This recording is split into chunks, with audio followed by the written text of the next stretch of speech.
All right, welcome to our Jiu-Jitsu classes online with Mica Cipili, André Vaughn.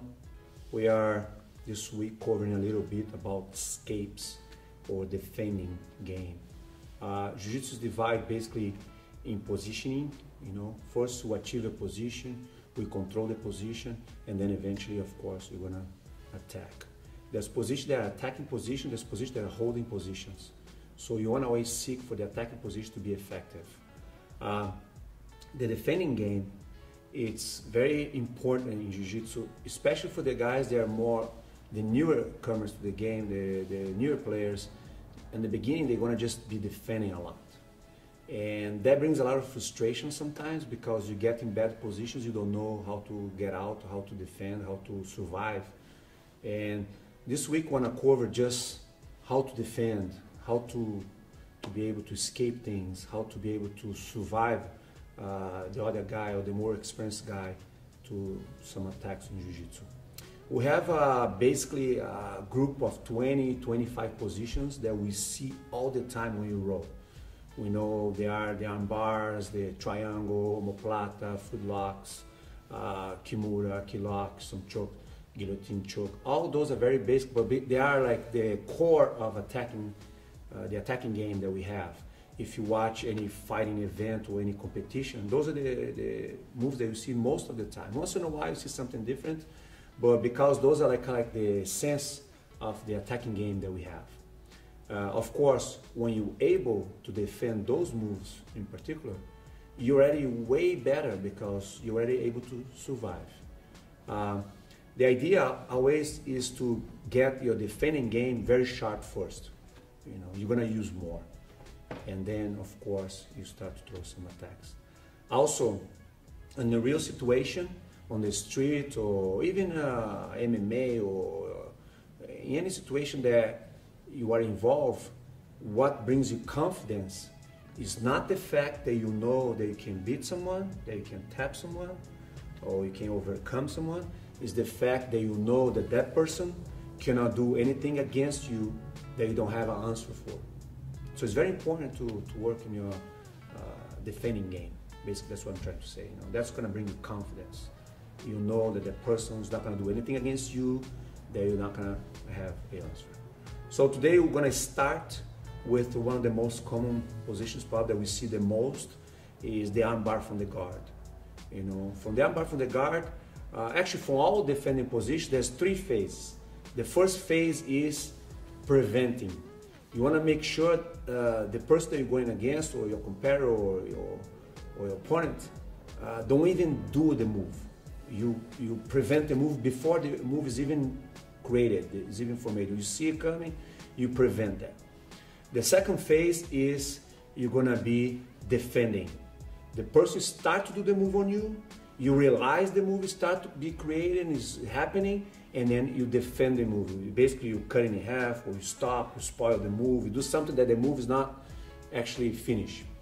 And then the last part is your opponent, he basically do the move on you, and now you didn't prevent, you didn't defend, you have to escape.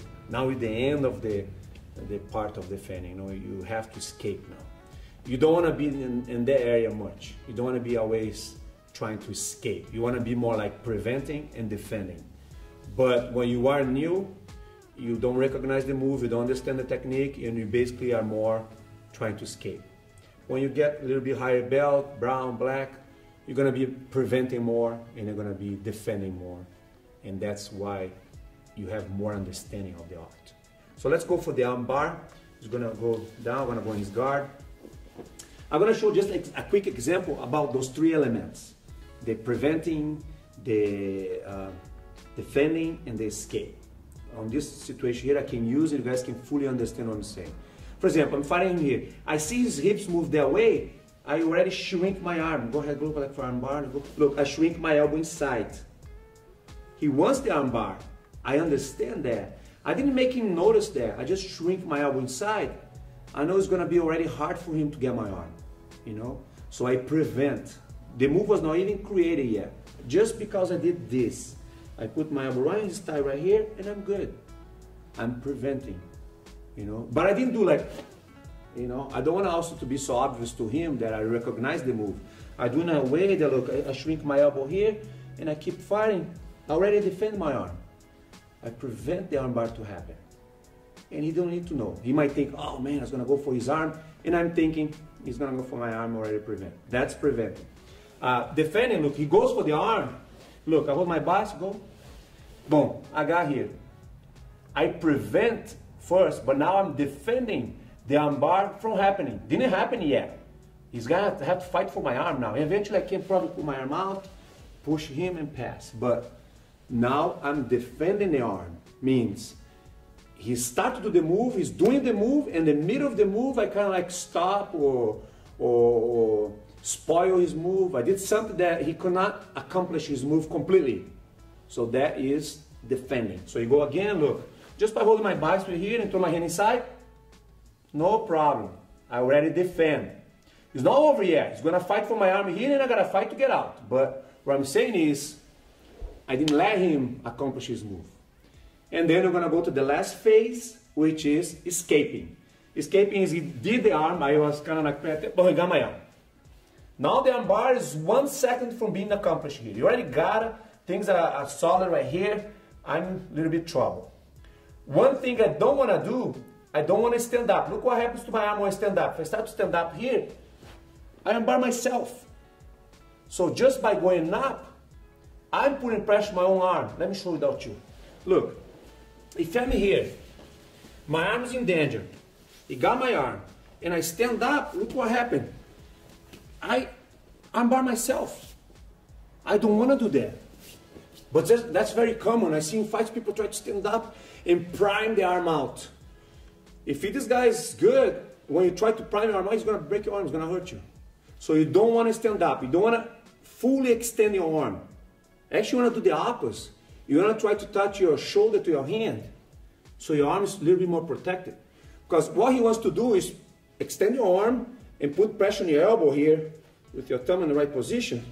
So that's how you're going to feel the arm bar. So why am I going to help him to do the arm bar he's already doing? No, I'm going to, instead of to go up, actually go down. So we'll go again. I was fighting here, I made a mistake, boom, he goes locked. So I don't go up.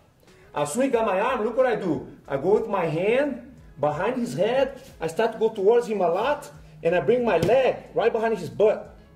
The reason I do that, I don't want him to push me back and make me fall and extend my arm.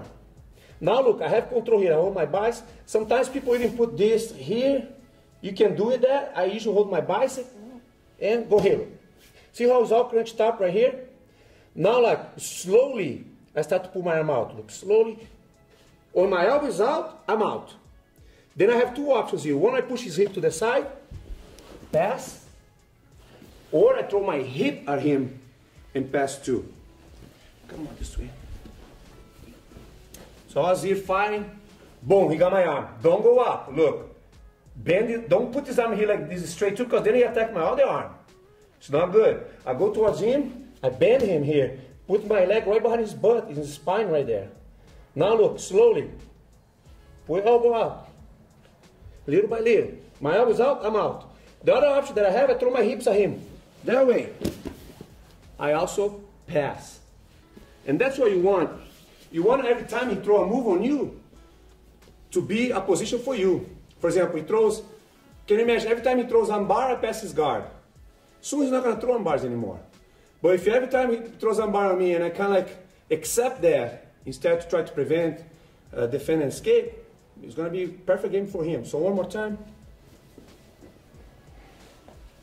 I'm fighting right here, I made a mistake, look, boom. Look, behind the head, bicep. You can hold the gi if you want, just make sure you try to touch his knee close to his face. So you fold him here, look. Put your leg right behind his back so he cannot have space to move. Because his legs are very powerful here, he can push me back, but right now he can't. Now look, elbow out, boom, my elbow out, hand on the hip, push him sideways, pass. You know, that's the idea of, again, escaping the armbar. That's the position for today.